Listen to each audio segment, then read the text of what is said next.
Hello दोस्तों, तो कैसे आप सभी लोग। उम्मीद करता हूँ मस्त होंगे, ज़बरदस्त होंगे। मैं शशि सोएग और आप देख रहे हैं आपका अपना YouTube channel SSR growth classes.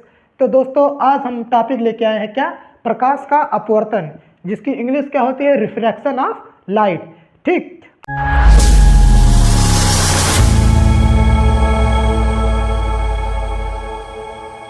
अब हम देखते हैं प्रकाश के अपवर्तन की परिभाषा। जब प्रकाश किरण किसी एक माध्यम से किसी दूसरे माध्यम में प्रवेश करती है तो वह अपने मार्ग से विचलित हो जाती है, उसे हम कहते हैं प्रकाश का अपवर्तन।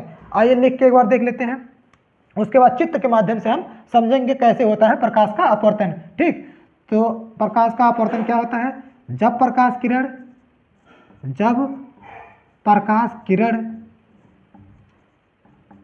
किरण किसी एक माध्यम से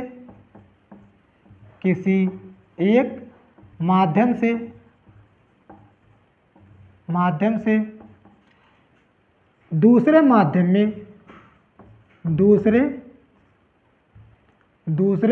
में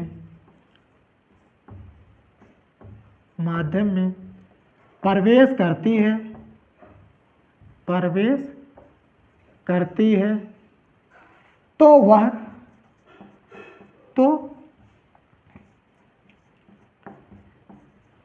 प्रकाश किरण अपने मार्ग से विचलित हो जाती है।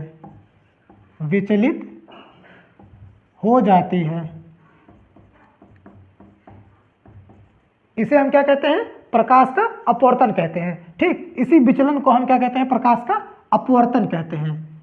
इस घटना को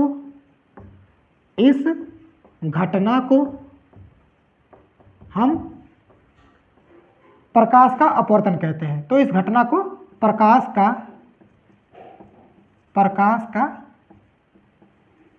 अपवर्तन कहते हैं। ठीक, अब हम इसको चित्र के माध्यम से देखते हैं। जैसे प्रकाश किरण किसी सघन माध्यम से विरल माध्यम में जाती है या विरल माध्यम से सघन माध्यम में जाती है। तो हमें आइए देखते हैं चित्र के माध्यम से कैसे। ये हमारा रहा किसी माध्यम को अलग करने वाला तल। ठीक, ये हमारा रहा माध्यम को अलग करने वाला तल। अब हम देखते हैं चित्र क्या है हमारा। ये इस पे हमारा क्या रहा, अभिलंब। इस पे रहा अभिलंब। ठीक, ये हमारा अभिलंब। अब हम देखते हैं, मान लिए ये हमारा क्या रहा, विरल माध्यम।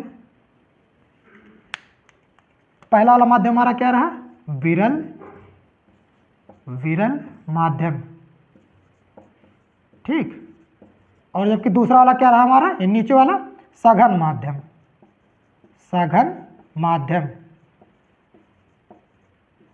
अब हम देखते हैं सघन माध्यम को, हम इसमें कुछ ये कर देते हैं जिससे हमें पता चले ये सघन माध्यम है। ठीक, तो ये हमारा नीचे वाला क्या रहा, सघन माध्यम। तो अब हम देखते हैं, जब प्रकाश किरण, माना कि ये हमारी कोई प्रकाश की किरण है। ठीक, ये हमारी प्रकाश की किरण आई, इस पे आपतित हुई। अब ये सघन माध्यम में प्रवेश कर रही है, तो इसको ये इस तरह से अभिलंब की ओर झुक जाती है। ठीक दोस्तों, ये हमारी किरण जो है अभिलंब की ओर झुक जाती है। इसको जबकि जाना कैसे था, बिल्कुल सीधा, ये इसका सीधा है। ठीक, ये इसका सीधा है, लेकिन ये सीधे ना जाके बल्कि अभिलंब की ओर झुक गई। तो जब प्रकाश किरण किसी सघन माध्यम से विरल माध्यम से सघन माध्यम में जाती है तो वह अभिलंब की ओर झुक जाती है। यही चीज इसका उल्टा हम देखते हैं क्या, ये माना हमारा कोई तल रहा जो कि माध्यम को अलग कर रहा है। ठीक, अब हम नीचे विरल कर देते हैं, ऊपर क्या हमारा, ये ऊपर हमारा सघन माध्यम हो गया। ठीक, ये ऊपर हमारा सघन माध्यम। अब हम देखते हैं, जब इस पे प्रकाश से किरण पड़ती है तो कैसे होता है।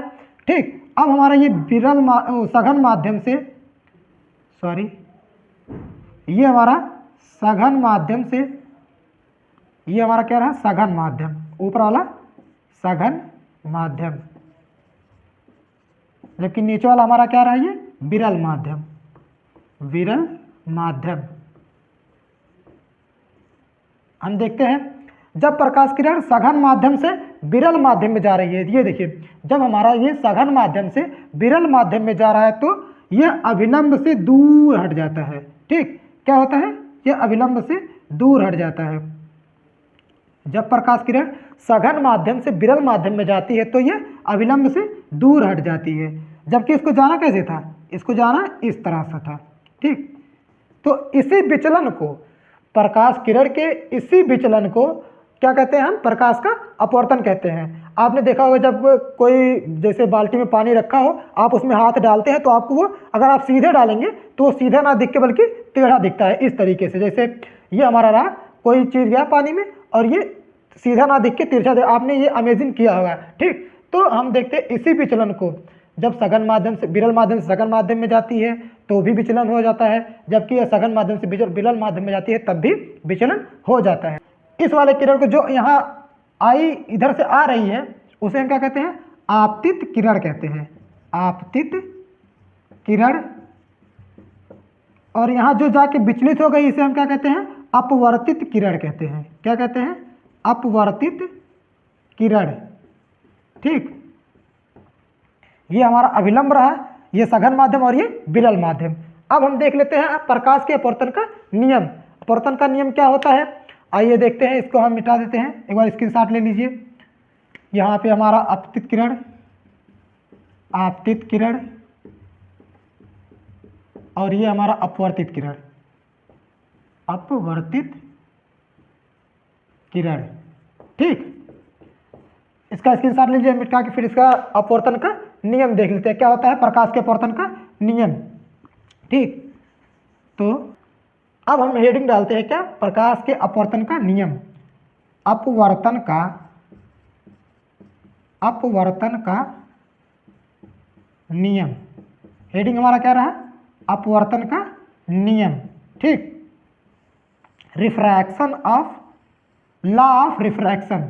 ठीक, ये हमारा प्रकाश के अपवर्तन का नियम, इसका इंग्लिश क्या है, लॉ ऑफ रिफ्रैक्शन। अपवर्तन के कितने नियम होते हैं, अपवर्तन के 2 नियम होते हैं। कौन कौन सा देख लेते हैं। नंबर 1, आपतित किरण, आपतित किरण, अपवर्तित किरण, अपवर्तित, क्या रहा हमारा, अपवर्तित किरण,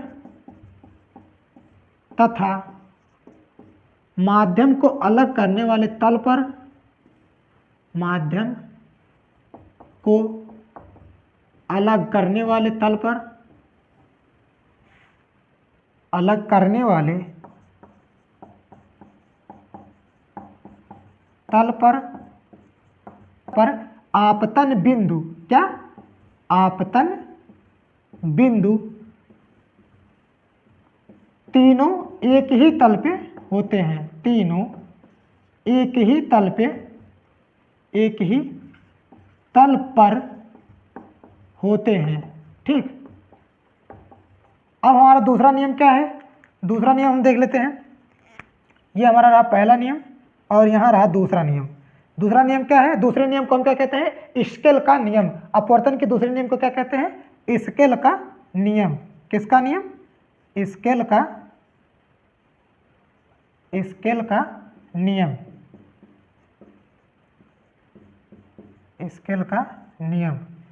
स्केल का नियम क्या था, ये स्केल का नियम था किसी एक ही रंग के लिए, किसी एक ही रंग के लिए, एक ही रंग के लिए, एक ही रंग के लिए आपतन कोण की जा, आपतन कोण की जा,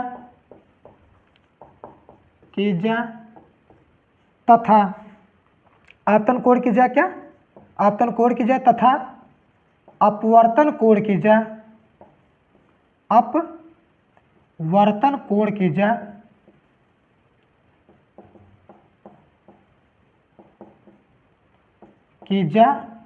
एक नियतांक होती है। क्या होती है, एक नियतांक होती है, नियतांक होती है। इसको हम दिखाते हैं कैसे, n is equal to sine i upon sine r। ठीक, ये हमारा क्या हो गया, किसी एक ही रंग के लिए क्या हुआ, किसी एक ही रंग के लिए आपतन कोण की जड़ तथा अपवर्तन कोण की जड़ एक नियतांक होता है। इस n को हम क्या कहते हैं, अपवर्तनांक कहते हैं, अपवर्तनांक। ठीक, ये हमारा क्या हो गया, अपवर्तन का नियम हो गया, प्रकाश के अपवर्तन का नियम। तो दोस्तों उम्मीद करता हूं आप सभी को समझ में आया होगा। तो आज के लिए इतना ही, मिलते हैं नेक्स्ट वीडियो में, तब तक के लिए बाय बाय, थैंक यू।